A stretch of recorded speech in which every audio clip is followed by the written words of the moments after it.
बाढ़ में डूब रहा पाकिस्तान, 17 लोगों की मौत, 10 लाख लोग परेशान।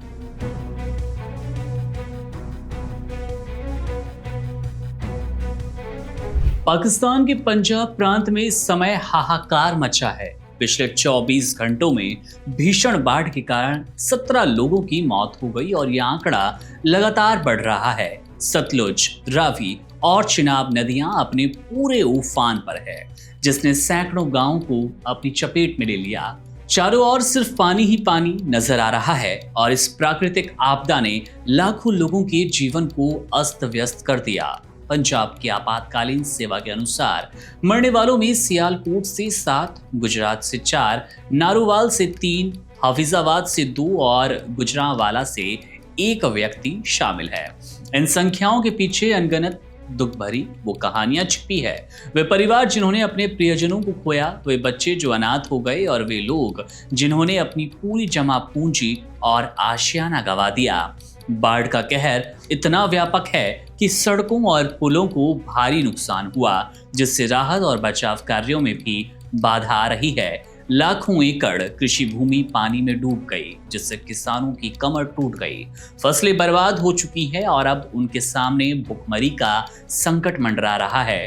पंजाब प्रांत, जिसकी आबादी 13 करोड़ से अधिक है, इस अभूतपूर्व तबाही का सामना कर रहा है।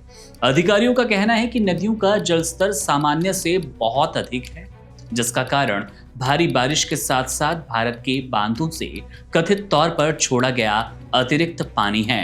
पाकिस्तान के संघीय विकास मंत्री एहसान इकबाल ने भारत पर जल आक्रामकता और इस तरह का कह सकते हैं साजिशन आरोप लगाया है कि भारत ने अचानक पानी छोड़कर बाढ़ जैसी स्थिति पैदा कर दी। एक तरह से पानी को भारत ने हथियार बना लिया। उनका मानना है कि ये एक प्राकृतिक आपदा है जिससे दोनों देशों को मिलकर निपटना चाहिए। हालांकि भारत ने पहले ही पाकिस्तान को चेतावनी दी थी कि वो तेजी से भर रहे माधोपुर बांध से पानी छोड़ेगा। ये दोनों बांध रावी नदी पर है, जो भारत से निकलकर पाकिस्तान में बहती है। रविवार को भारत ने मानवीय आधार पर राजनयिक चैनलों के जरिए पाकिस्तान को बाढ़ की चेतावनी भी दी। भारत ने 22 अप्रैल को पहलगाम आतंकी हमले के बाद 1960 की सिंधु जल संधि को निलंबित कर दिया था, जिसके बाद ऐसी सूचनाएं सिंधु जल आयोग के जरिए दी जा रही है।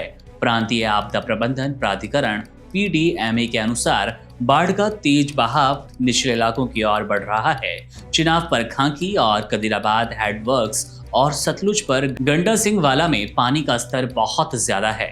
रावी नदी पर जसर और शाहदरा इलाकों में भी बाढ़ का पानी खतरे के स्तर से ऊपर चला गया, जिसके चलते लाहौर के कुछ हिस्सों से लोगों को निकाला गया।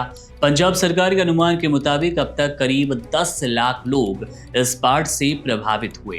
2.5 लाख से ज्यादा लोगों को सुरक्षित स्थानों पर पहुंचाया जा चुका है और राहत कार्य जारी है। प्रधानमंत्री शहबाज शरीफ और पंजाब के मुख्यमंत्री मरियम नवाज ने गुरुवार को बाढ़ से प्रभावित इलाकों का हवाई सर्वेक्षण किया।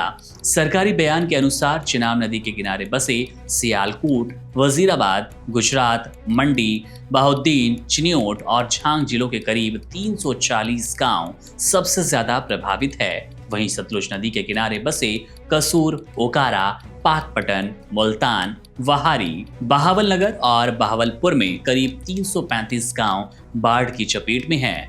नारोवाल, शकरगढ़ और सियालकोट की कई प्रमुख सड़कों पर पूरी तरह पानी भर गया, जिससे जनजीवन ठप पड़ चुका है। पंजाब सरकार ने सियालकोट, नारोवाल, हाफिजाबाद, सरगोधा, लाहौर, कसूर, ओकारा और फैसलाबाद में सेना से मदद मांगी ताकि राहत और बचाव कार्यों में तेजी लाए।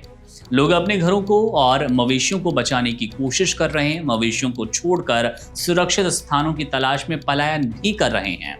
इस संकट की घड़ी में पाकिस्तान के पंजाब प्रांत को तत्काल सहायता और समर्थन की आवश्यकता है, ताकि इस विनाशकारी बाढ़ से हुए नुकसान से निपटा जा सके और प्रभावित लोगों को नया जीवन मिल पाए। अब तक जो आंकड़े सामने आ रहे हैं उसके मुताबिक लापता लोगों का कोई सटीक अनुमान नहीं है, लेकिन 17 लोगों की मौत हो चुकी है और 10 लाख से ज्यादा लोग इस पाकिस्तानी बाढ़ में प्रभावित बताए जा रहे हैं। मामले पर हमारी नजर है। जैसे ही कोई अपडेट मिलेगी आपसे साझा करेंगे। तमाम बड़ी खबरों, जानकारी और राजनीतिक उठापटक के लिए आप बने रहिए वन इंडिया के साथ। शुक्रिया।